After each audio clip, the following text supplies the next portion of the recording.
Good afternoon, everyone. Thank you for finding time to join our webinar. So today we will be focusing on construction and defect management.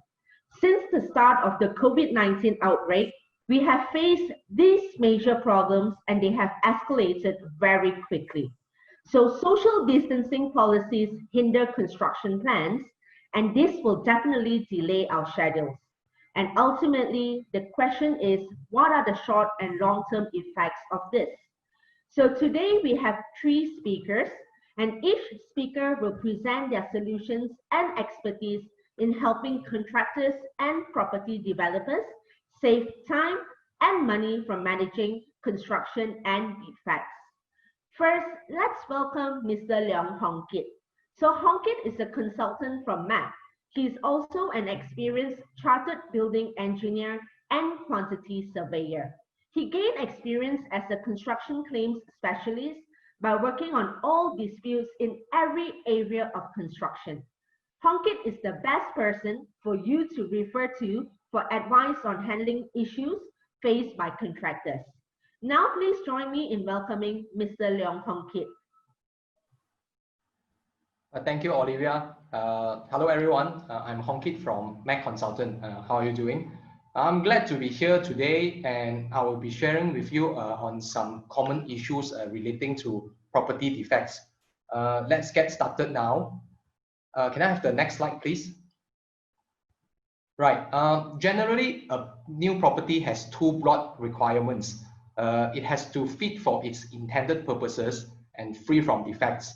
For the first requirement, it means when the property is completed for handover, the property must be fit for its intended use. If it is a house, we generally expect the house to keep us safe and secure with doors and windows, keep us away from the rain with roof, allow the use of utilities such as water and electricity supplies. If a property can't perform any of this, it is not a house because it's not fit for purposes. Then we have the second requirement, which is what I'm going to talk about today. The property has to be free from defects. What is defect? Next slide, please. Okay, don't be surprised. Many people would confuse often incomplete work with defect work. If you receive a house without a roof, that is not a defect, that is an incomplete work. A defect is something like water leaking, crack, color fading, and so forth. A defect can generally be caused by workmanship or material. For example, a water leakage defect may be caused by bad workmanship or faulty material. If a door does not close properly, this is a defect, and it may be caused by faulty installation work or even a wrong door being installed. It is also important to understand the different types of building defects, and they can be generally be classified as either minor defects or major defects. Minor defects are cosmetic imperfections, and they normally do not affect the usability of the property. While major building defects may be structurally may be structural defects and significant material faults or faults that affect the safety and also the usability of the property. Now, coming back to this second requirement where I said earlier, a new property has to be free from defects. Is that even possible? Throughout the building process, and especially near the end of a project, there are dozens of different tradesmen and subcontractors carrying out numerous different jobs that all very often overlap each other. So even the most highly organized and quality-focused builder is going to have some building defects when completing and handing over a new property. Personally, I believe there is no such thing as a perfect property. So to achieve the second requirement for a new property, defects have to be repaired. Next slide, please. Then this brings us to the questions: who repairs and who pays the repair bills? We need to know often there is more than one set of parallel contractual arrangements in place in a project. There is the sales and purchase contract between the home buyer and developer, main contract between the developer and the main contractor, subcontracts between the main contractor and the subcontractors. Each of these contractual arrangements is regarded as a link in the overall contractual chain. And these contractual arrangements will answer the questions: who repairs and who pays? Bear in mind, each contract is different. It is possible to have a main contract that states that a main contractor is not responsible at all to any defect works, and the developer will at its own cost to repair the defects. Is it possible to have the contract between a home buyer and developer that says the same, like the home buyer should repair all defects at their own cost and the developer cannot be responsible? Technically possible, but legally impossible if the properties are governed under Housing Development Act, because the sales and purchase of these properties is regulated by the Housing Development Act. And to ensure the sales and purchase agreement will not be unfairly favoring the developers, all developers for properties governed under the Housing Development Act are required to adopt a standard form sales and purchase agreement.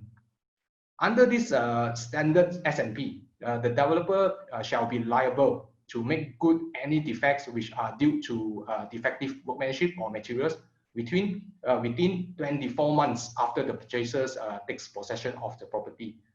The developer also have to keep the final 2.5% of the purchase price at their lawyer's account as a stakeholder to ensure there is fund available for defects rectification during the defect liability period. Next slide, please. So what happens when a developer fails to rectify defects for the home buyer as per their duty under the standard S&P? In fact, this is a very common problem. We often been approached by home buyers to advise them on such problem and claim. I have listed down the general steps to be taken on the slides for you to see here. First, compile a defect list and write to the developer to request them to repair the defects within 30 days. If the developer refuses or fails to repair within the 30-day period, issue a second notice to inform the developer the home buyer's intention to carry out the repair work himself if the defect is not repaired within the 14-day period. The buyer or the home buyer is also required to notify the developers the estimated repair cost in this second written notice. If the developer continues to ignore the home buyer or refuses or fails to rectify, to repair the defect, after this 14-day period, the home buyer can carry out the repair works on his own. And in such circumstance, he is entitled to recover the actual cost incurred against the developer from the stakeholder fund. Next, please. Right. In the event the developer or his lawyer refuses to reimburse the repair cost, the home buyer may now file a claim at the home buyer's tribunal. It is noted that the home buyer's tribunal's jurisdiction and powers are given under the Housing Development Act. And the failure to comply with home buyer's award is actually a criminal offense under the law. So this is what the home buyer can do in the event the defect has not been attended. Next page, please. That was between the home buyer and developer. We will now look at what happens when a main contractor fails to repair defects for the developer. The construction contract between contractor and developer is not governed by any law, unlike the home buyer and the developer S&P. So they are free to enter any terms of contract. Just like I previously mentioned, the terms of contract may specify that the developer is not to be responsible to any defect works at all. We can have a very, very unfair contract. I'm going to look at from the standard form of contracts that are widely used in Malaysia. Normally, the contract administrator, which is the architect or SO, will issue to the contractor a defects list. If the contractor fails to repair the defects within the time stipulated under the terms of contract, the developer will then be entitled to appoint a third-party contractor. The actual cost incurred will be imposed against the contractor for its payment already due, certified payment, or even under the retention sum. Next slide, please. So a quick recap. To properly manage defects, so to have a property free from defects, First, we have to read the contract, look at the terms and see who is responsible to repair and what can we do if the defect has not been repaired. And to launch a claim, we can't demand for just any sum we want at our willful thinking. We need documents to support our claims. We need documents to prove there were defects and also our actual costs incurred in repairing those defects. These documents, for example, photos, quotations from third parties, letters exchanged between the parties, the condition precedent required under the contract, and so forth. Another important point is that these documents must be recorded at the time of the events occur and not during the time the claim is made. Next, please.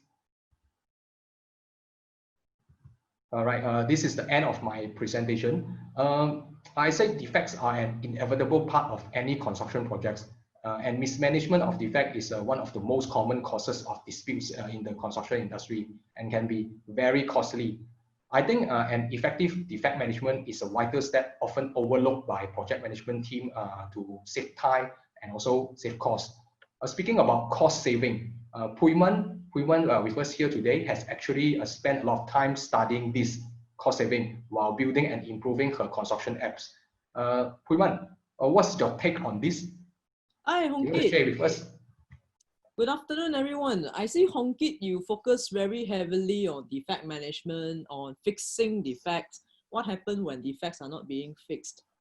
I, however, focus mainly on money, because when you want to fix defect, money will be incurred. Most of the time, who is in the end incurring the money?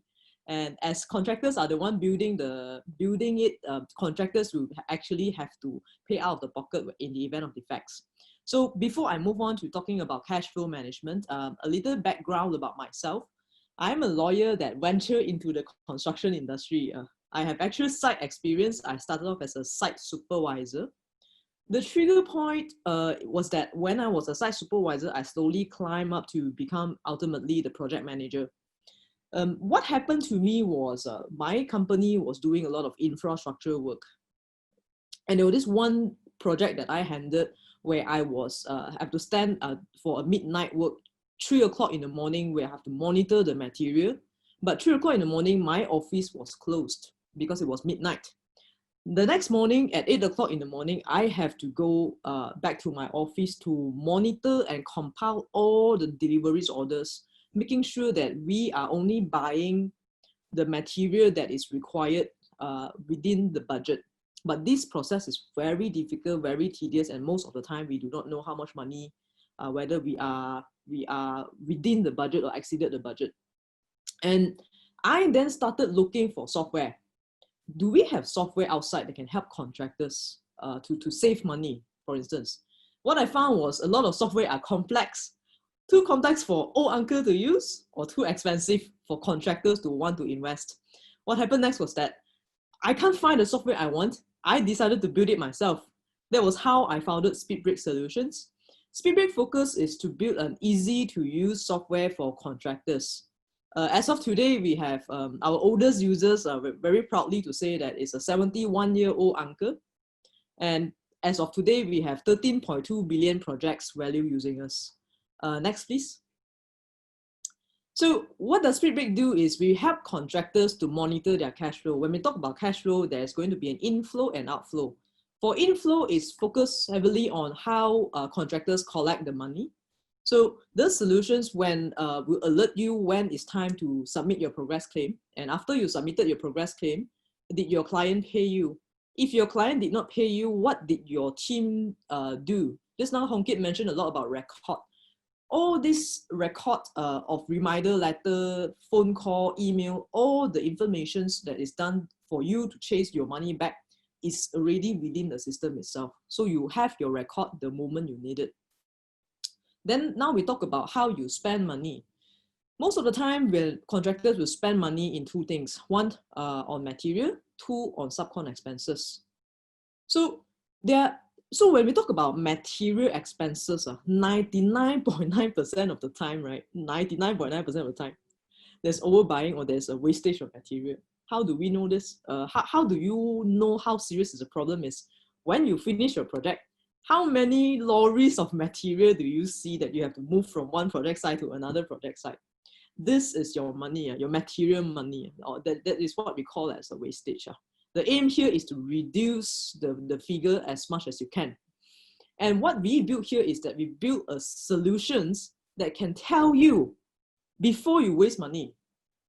Before you waste money. So what happened here is the moment you have your material budget, your QS will put it in the system. Your site uncle will order the material before the site uncle even order it. The site uncle will know, oh, there's over budget already. So wouldn't it be something? It basically tell you that, hey, there's wastage. Do I want to waste money? So this may sound like very magical, but it's basically just technology. There's going to be a demo video that I'm going to show you how these things works.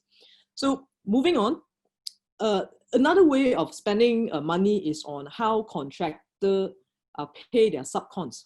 So subcon, right? When you want to pay your subcon, there's something called issuing a certificate, the subcon certificate. So in SpeedRate, you can issue and generate the first page of your summary page of your certificate that allow you to pass it to your subcontractors. The beauty part about this thing is that you can also issue back charges, a set of invoice. For instance, you have an account department issue the debit note.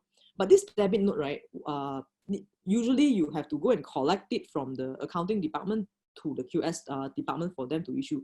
But now with the system, when account issue the debit note, this information is automatically compiled in the system. When the QS issue the certificate, it is automatically compiled. It happens the same for certificate, and you're able to keep track all your documentations for your subcontractors here. So each and every spending is there. Without further ado, I'm just going to show a demo on how we monitor the expenses. Olivia, next please. So I'm going to do a role play now. Imagine that I am a site supervisor. What you see here, this is my phone.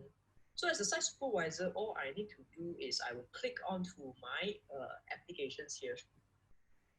And then I will log in with my username and password. Everyone will see different things in SpeedRate Solutions. The reason is because if you are a company director, you'll be able to see pricing, but if you are not, you're just site supervisor, you wouldn't be able to see it. And you can only see your own project and not other people's project. So let's assume that I'm a site supervisor. I want to buy my own material. So all I need to do is click on the button here called Create MR, where I would be able to order the material I want. These are the material that I want, but the special thing about our product is before you order the material, you would be able to see a red color here.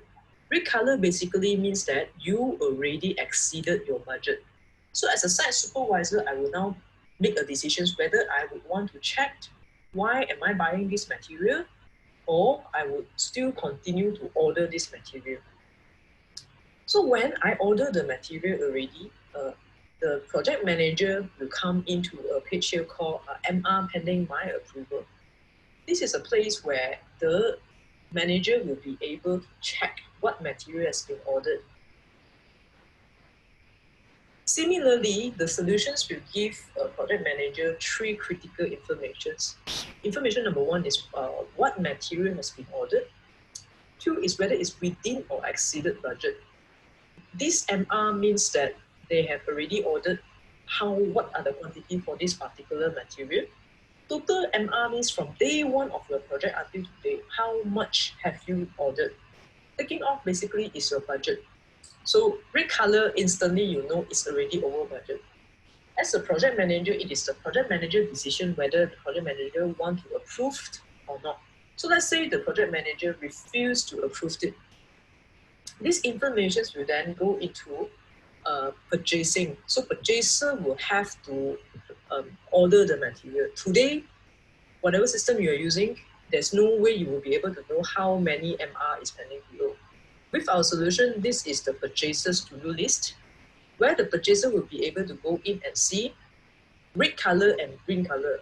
Red color basically means it's pending, MR pending approval. Green color means it's already approved, where the purchaser will be able to create a PO.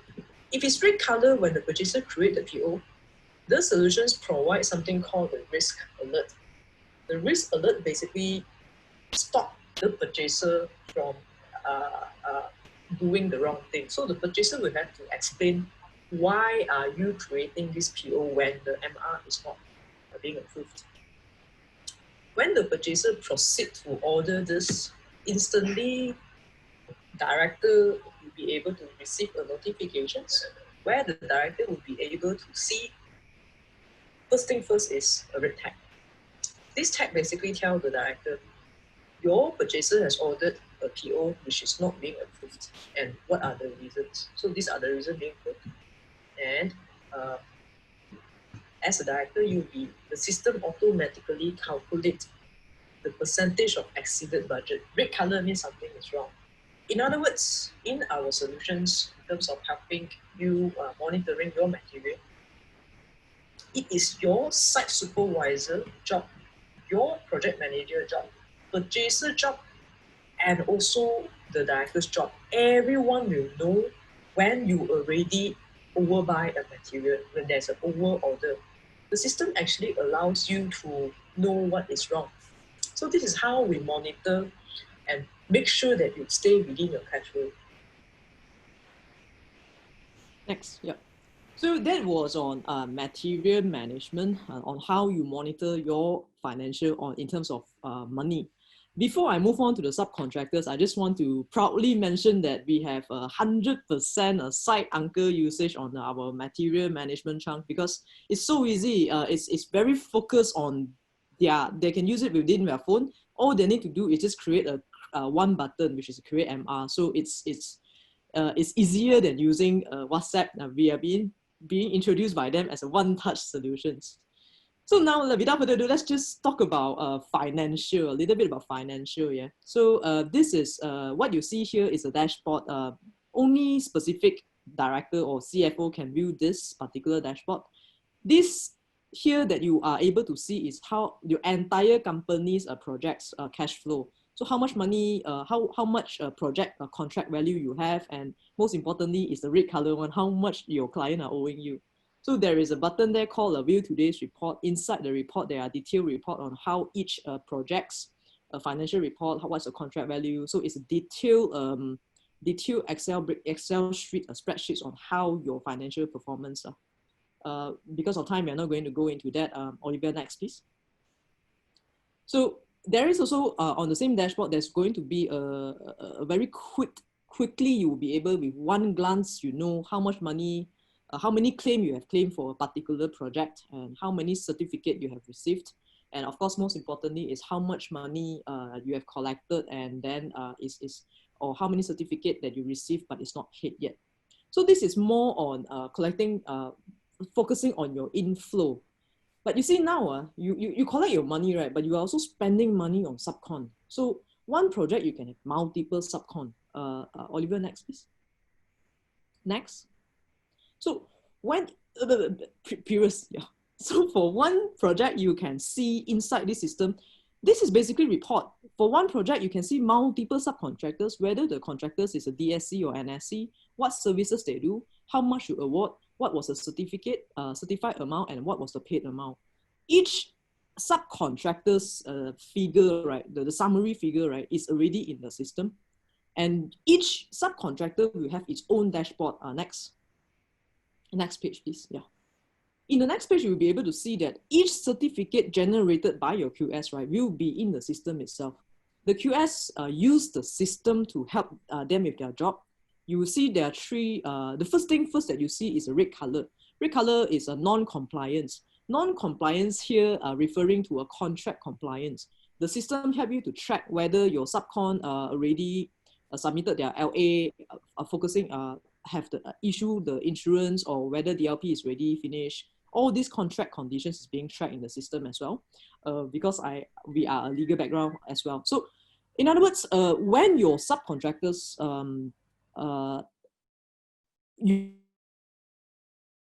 your QS will also and a set of invoice within this system. All this is automatically keep tracked. And next, when this happens, all the data that you will be able to see will be compiled into a physical report. Many of our clients are using this report for their monthly meeting. In other words, how much money I collected for this particular project and how much money I spent and what are my total expenses. So for directors, right, most of the time it's important for you to monitor your cash flow. And with one glance, you will be able to know whether you are within or exceeded your budget. And we are very proud to say that we guarantee 100% single source of truth, because the system, as you've seen there, is not a data entry system. Your office people are using the system to do their help with their work, like QS using this to issue certificate. Your purchaser are using this to issue a purchase order. When they take actions, the system is so smart, it automatically captures the data and generate a report. And the system will give you alert the moment you waste money. So all in all, this is what we come up with, and it's, as you have seen here, it's very, very construction focused. And we are very proud to say that we are not only saving our client 6 figures. Most of our clients experience major saving just on the material management chapter alone. Right now, some of the projects that are using us are Solaris Park, SS15 Asia Cafe, Hilton ICT. These are some of the famous ones that you may know, or we also have Mont Kiara, Safina, and some of the project in Ampang. We built here is a system to stop contractors from wasting more money. And I believe my friend, Mr. Chua, we had this very interesting discussion. Mr. Chua said that after we help a contractor to save money, he come up with solutions to help property developers to manage defects. Mr. Chua? Over to you, Mr. Chua. Yeah, thanks, Puiman. Okay. Yeah, we know that the cash is king. Then what the Puiman just now present is actually a very user-friendly system for the so-called for the site uncle, to overview and manage their cash flow effectively. And just an introduction for me, I'm Chua, the CEO of Pro Sales. Okay, since the HomeKit already shared with you guys on what is the defect and how you differentiate whether it's a defect or not. So today I'm going to share on you guys on more on the technology side about the defect management. I will talk about how to choose and use the right tools or the solution to manage your defect record during the defect liability period. Next slide, please. Okay, first of all, I think today everyone is talking about the new normal, right? But actually, what is new normal? New normal actually is something that the new way of our living. It's something that changed the usual way we interactive or communicating within each other. And this is how we need to deal with the new normal. We have to adapt it, and we need to understand that what's going on in the industry and what we can do to sustain our business. For the contractors, for the site contractor, we all know that the government has already allowed the contractor to start working, but with all those, a lot of the SOP compliance. So within this time of the period, actually, I have some conversation with some of the developer and also the contractor. And I have summarized that the two biggest issues that they are currently facing today is the first one is the social distance. It's something that even though they are following the SOP, but all their workers also have to wearing the mask, their glove, also need to sanitize all the workplace and also even their office, and some of them even sanitize about their material. But currently they are also still trying to avoid the face-to-face meeting and also their physical communication. And this and all this social distancing actually causing them some of their tasks like the defects, their defect submission, or maybe their defect or maybe on their daily or their weekly meeting that's not able to carry out very smoothly. And the secondly is the delay in schedule. Since everyone is practicing the social distancing, and this will affect the communication, the submission, and also the coordination process, and this will actually eventually causes the delay in schedule.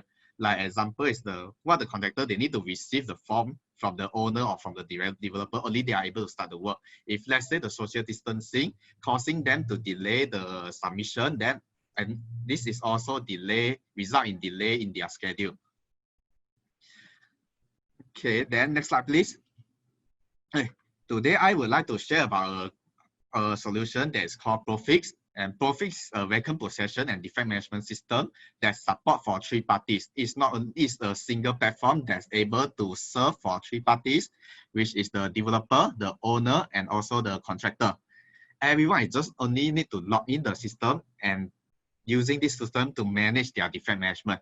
And this solution actually is able to help you guys to solve the two problems that I mentioned just now. Next slide, please. Okay, so the two biggest problem actually is the social distance and the delay of schedule, right? Okay, in order to solve this problem, the solution need to be the solution need to have consolidate everything. This one is the number one feature that need to have inside the so-called social distance protect solution.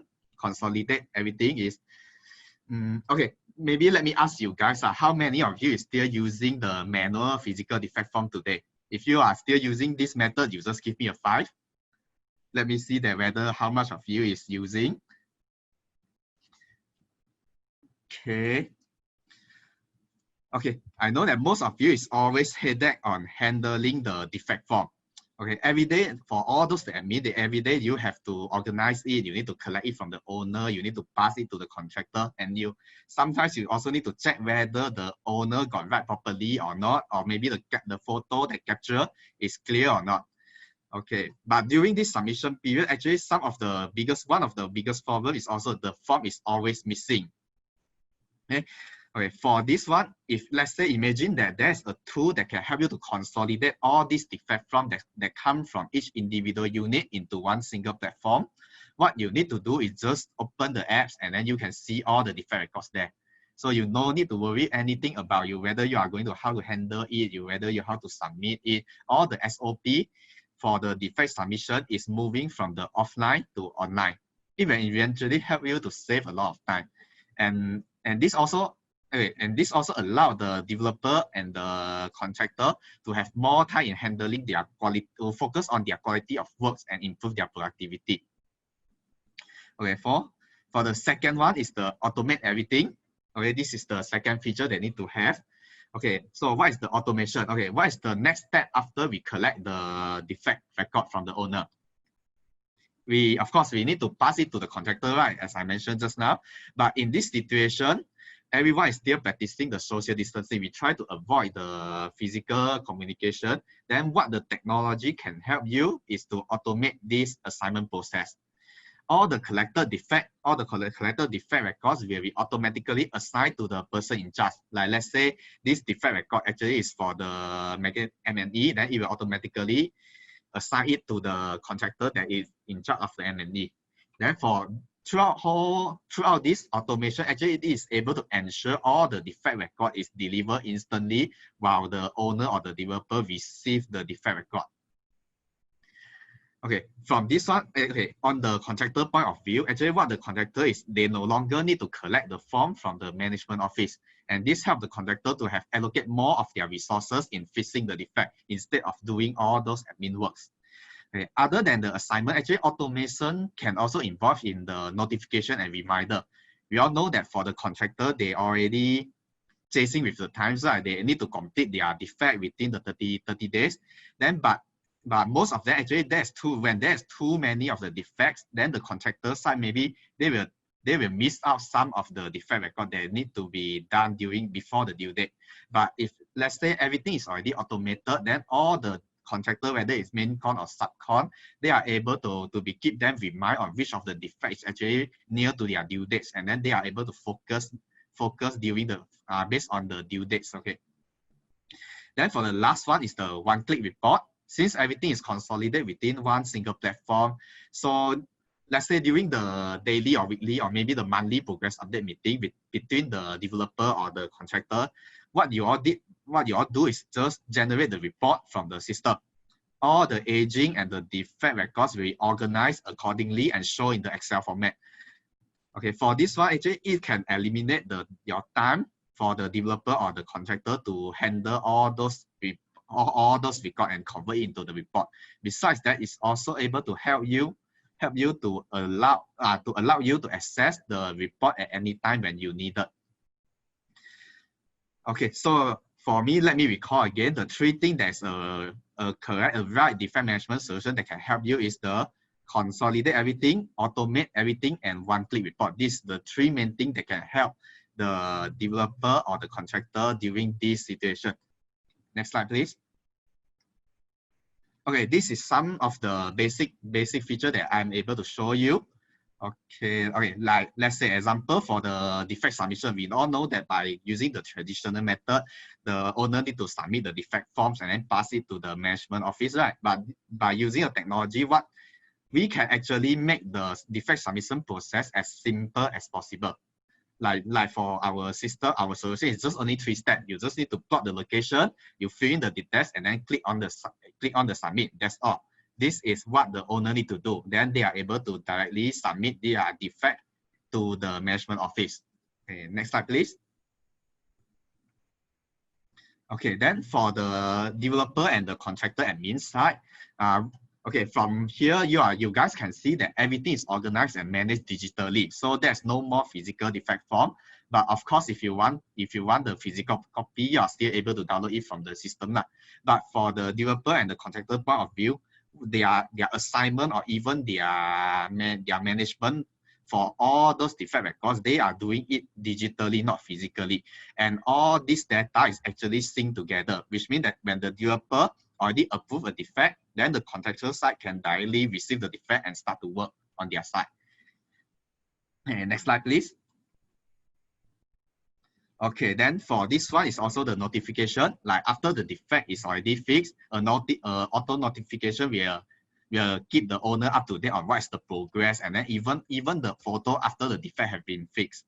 Okay, from this one actually we are trying from here. We know that the technology can actually use to close the gap between each other, and then not only from the developer and the contractor, it actually involves the owner into this defect record, because when we know that when the social distancing actually we are not able to meet you face on face, right? Then for this, of course, the owner will always keep track on their own file record. They will every day ask the developer, they will call developer that, what is the progress of my defect, whether you are doing the job or not. But using this technology, even the owner is able to know that, okay, what is their progress of their defect? Is it whether still hang at the developer side, or actually they already fixing, or maybe it's already complete.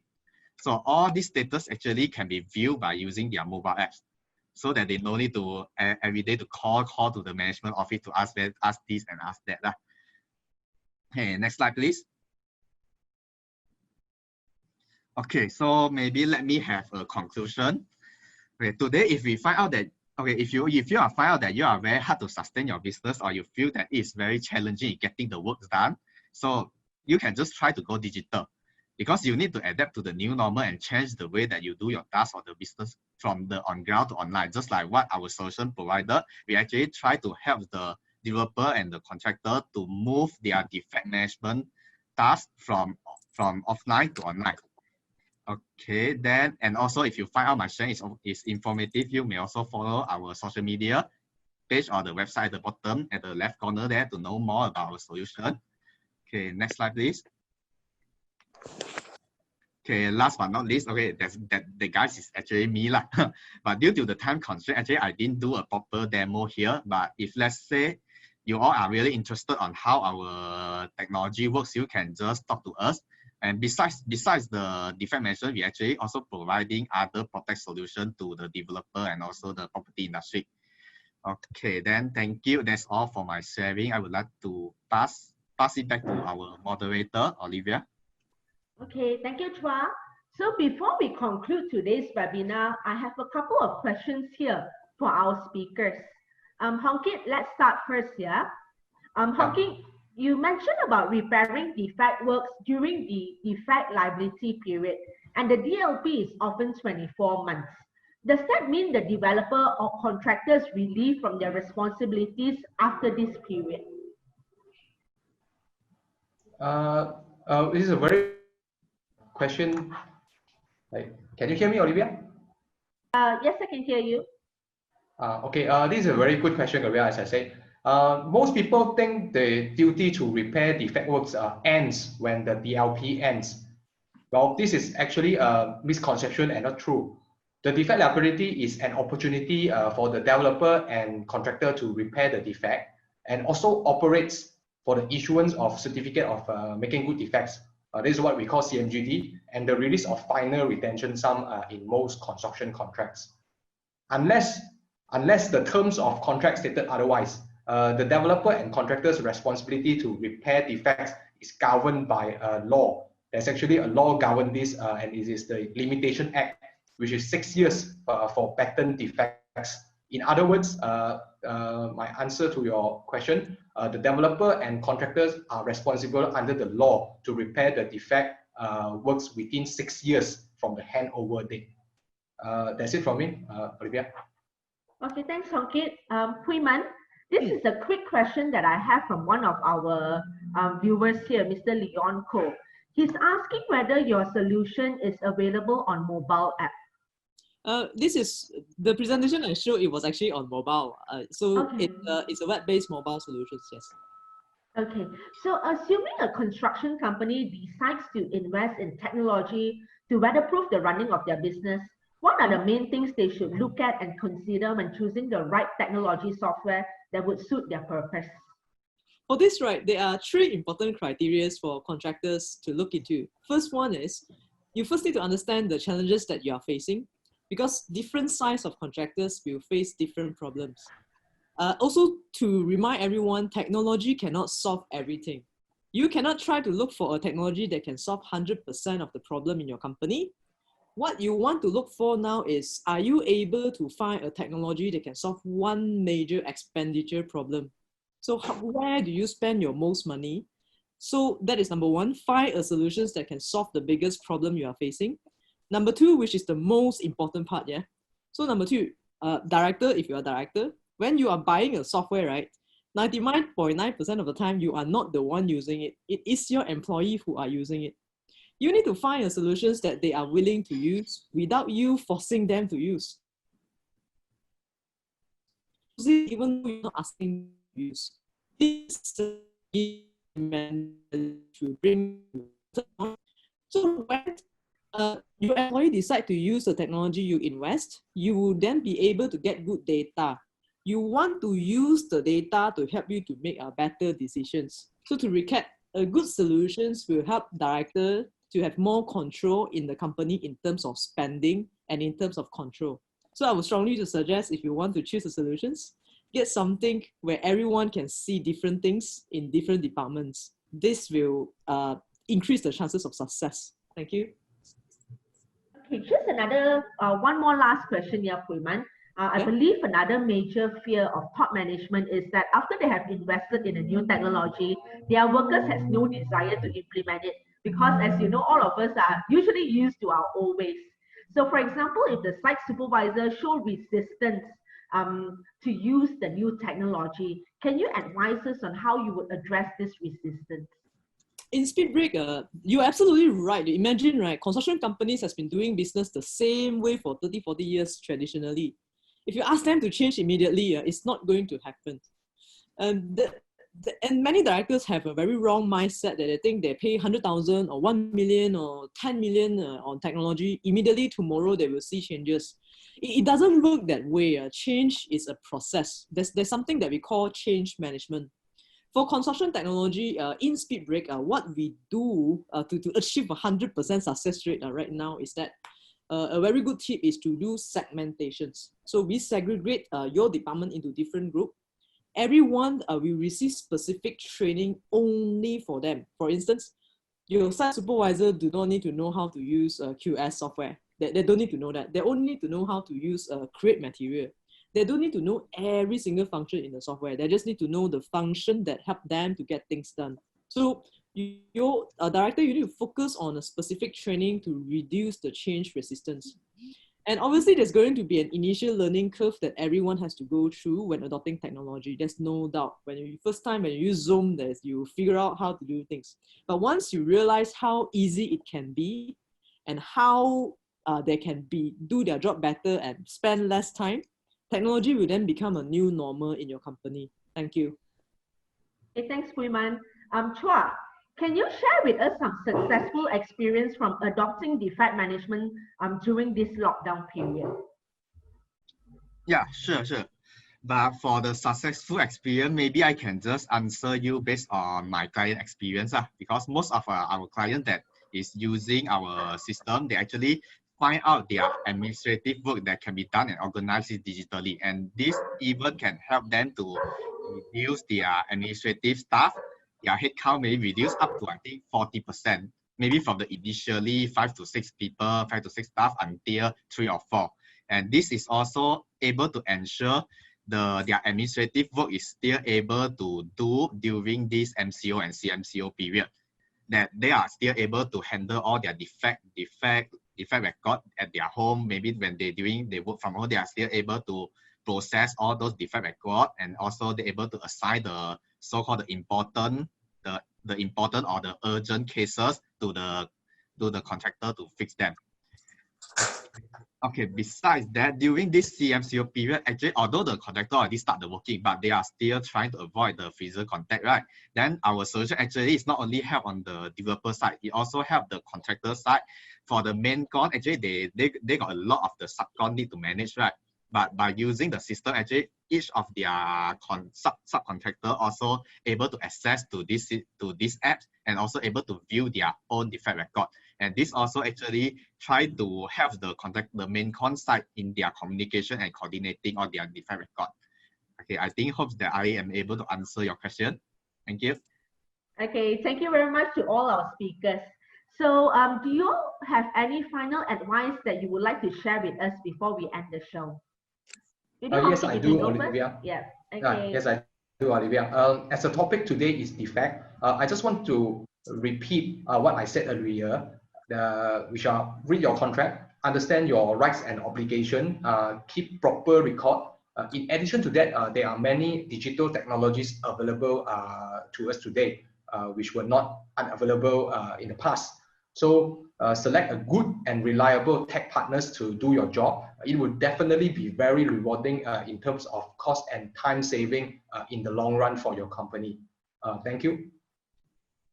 Okay, I will just add on to that for everyone who's listening. Whatever your company are, when we talk about new normal or old normal, the thing is, you have to understand that can you still continue to compete under this new normal or this new era, the digital era that we are living. So adopting digital adoptions is very important, and you have to start now. Start looking for suitable partners that you can trust and get a lot of good testimonial and choose someone that you can trust to work together with you. Technology helps you in terms not only of saving money, but also on keeping track of all your records. Records is very, very important regardless of what you are doing. Chua? Yeah, okay. I think what I want to conclude is already made by you all lah. But okay, actually what I want to highlight is actually the market is changing very, very fast today. Whether you like it or not, you still have to adopt the technology. Okay, so this is actually the technology. So you are just trying to make your first step now in the technology adoption or the digital transformation before it's too late lah. So just everyone just stay safe, stay competitive, and try to use the technology to make your life easier. Thank you. Okay, thank you, Hongki, Puiman, and Chua. So if you're interested to join us as a speaker, feel free to reach out to us. We are always keen to explore fresh ideas and exciting subjects. There will not be any disruptions, even when social distancing policies are in place, because all of our talk shows are done virtually. Our team will be there to support you with marketing materials to gain more exposure for your talk show. So next up, we actually have something very exciting and an even bigger series of events coming up. Stay tuned and follow our social media accounts for the announcements. This series of talk shows is actually in collaboration with Malaysia Kini. So from July up until September, we will be hosting a series of talk shows focusing on the property market. Expect the biggest names in the property industry to join us and officials from government agencies. So because of the new normal and restrictions, our property industry will definitely change. This may not be a bad thing though, because success requires change. For this series of talk show, we are expecting 30,000 views per session. So if you are interested to join us as a partner or a speaker, feel free to reach out to us. Please stay around a little longer and send us a message here in the chat box with your details if you want to get instant information about our talk show. or reach out to us via our contact details and social media accounts as well. So thank you everyone for your time today. Please stay healthy and safe. Thank you, Olivia. Thank you, Hui Wen and Chua. Thank you, everyone. See you again. Yes, thanks. Thank you.